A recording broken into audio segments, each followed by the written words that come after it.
Welcome back, everyone, to our home edition of The Jason Show. Well, if there's one person in our lives, we consider him family, in the Jason Show family, that knows about isolation, it is our next guest. The minute we started thinking about these home shows, we said, we have to have McCrae on. Please welcome at home. You can hear the clapping. Our good friend, McCrae. What's up, man? How are you doing? No, I'm doing just about as good as everyone else.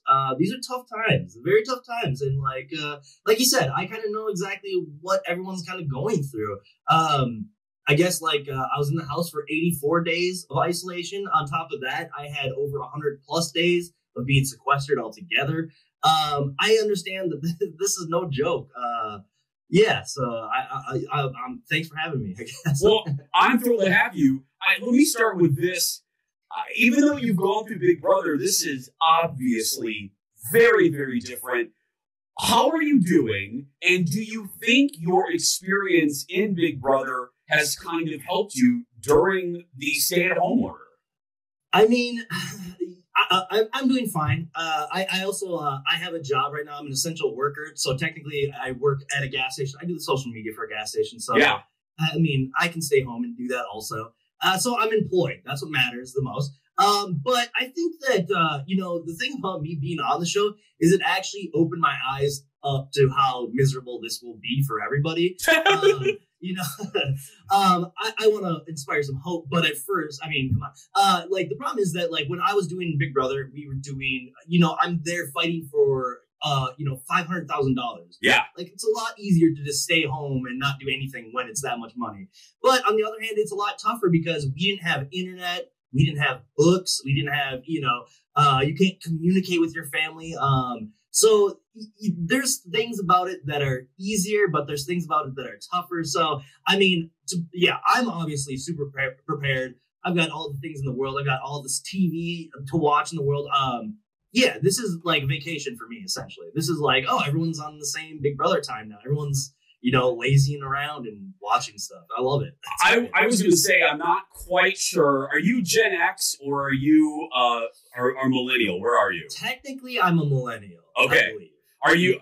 Because I was going to say, there was a great article, McCrae, that I read that said, I'm a Gen Xer. I was born in 74. That Gen Xers, this is our time. We were built. We were built to deal with this because we were latchkey kids and we were kind of the first generation where moms went to work in mass numbers. So we had to make our own lunch and our own SpaghettiOs. And for me, I'm an only child, so I had to entertain myself. What are you pulling from your Big Brother experience to help you during this? Are there tools that you've learned? Well, one of the things I used to always say that I'm a person that I just don't get bored. People that are boring get bored. Yeah. I think I like that. I like that. Yes. And that's the thing where it's as long as I'm a person that when I got into that house, my whole goal was to I'm gonna entertain everybody. I'm gonna have fun with everybody. I'm gonna make games for people. So I'm already been here in my house, thinking up ways that I can make little games for me and my roommate to compete against each other, to play in. A little bit of healthy competition is always good. One of the games that they used to play in the Big Brother house is just take a deck of cards and just throw them at a big bowl. Try to get them in the bowl. Just little stupid things like that. It can pass the time. It's it gets your mind off thing. You can just, excuse me. We can edit it out. That's the glory of these shows. That will be edited out when it hits air. Yes. So just creating little games, creating little things to do, if you guys have a backyard, go out there and start gardening, even just throwing sticks around, whatever. But the thing about being in quarantine like this is you got to change up your perspective. Yeah. Anytime you're just sitting staring blankly at something, you have to get up, move, get around. In the Big Brother house, it's a very limited space, so there's not much space. So I'm guessing it's going to be everyone's going to kind of feel the pressure of being in a small space, even now in quarantine, in your apartments, in your houses. But get out, go enjoy some sunshine. Everyone's got to do that. But the other thing is, if you're feeling the boredom, get up, stand up, do something else. You got to just you got to change your perspective. Otherwise, you can get into a rut, and you see it on Big Brother. You see these people just get into a bad headspace, and people get angry. People start getting in fights. arguments. Like I'm gonna guess are gonna start seeing more and more of this online because everyone's just like, that's what makes Big Brother good, is everyone's like in a pressurized chamber, you know. So now in the world, everyone's in the pressurized chamber. So be the person that is gonna have fun, be the person that's gonna make other people smile. You know, be the one that people want to be around, because no one wants to be around a sad sap. You know, no one wants a sad sack. You know, like, gotta just step it up. On that note, I was reading, I think it was in the Atlantic or somewhere, that this is going to usher in an era of baby boom, another baby boom, because people have nothing else to do, if you catch my meaning. And it's going to ramp up the number of divorces. And I mean, we can chuckle at that, but you basically, it can happen because you are stuck in a house with someone where you're used to having moments where they're gone. Space, yes, yeah, absolutely. And that's the other thing about, I mean, being in Big Brother, you're stuck with people 24/7, nonstop. Like, you probably have never been around your spouse that much, you know, 24/7, 7 days a week. So, like, yeah, that's the thing, is like, it's gonna get personal fast. Yeah. It's gonna get very emotional very quickly. But like, it's very crucial for people to just take a step back, realize the situation we're in, laugh about how crazy this is. What a weird situation we're all in. Yeah. And, you know, just kind of take it day by day, because that's all you can do. McCrae, can you tell folks, I was reading the story, and I know people are probably staying away from a lot of news at this point. Explain about the season of Big Brother that's going on, or was going on, where they came out of the house, and they came out of the house into a pandemic. Yes.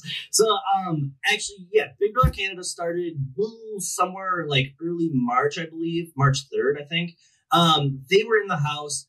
At one point during the house, or during their stay, they got the notification like, oh yeah, this is going down. Like, usually the thing about Big Brother is they don't allow outside information to enter the house, just because they want it to be like a sterile playing field.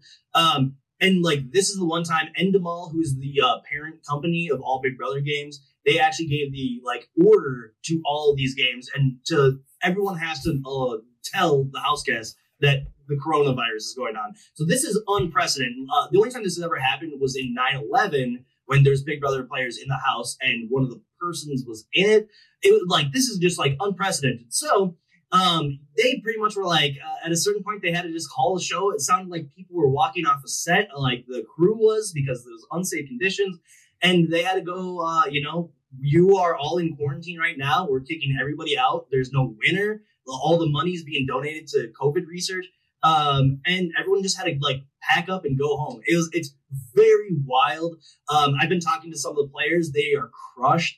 And it's surreal to me. It's so weird to like, okay, you were just in a sequester, and now you have to walk out and the world is sequestered.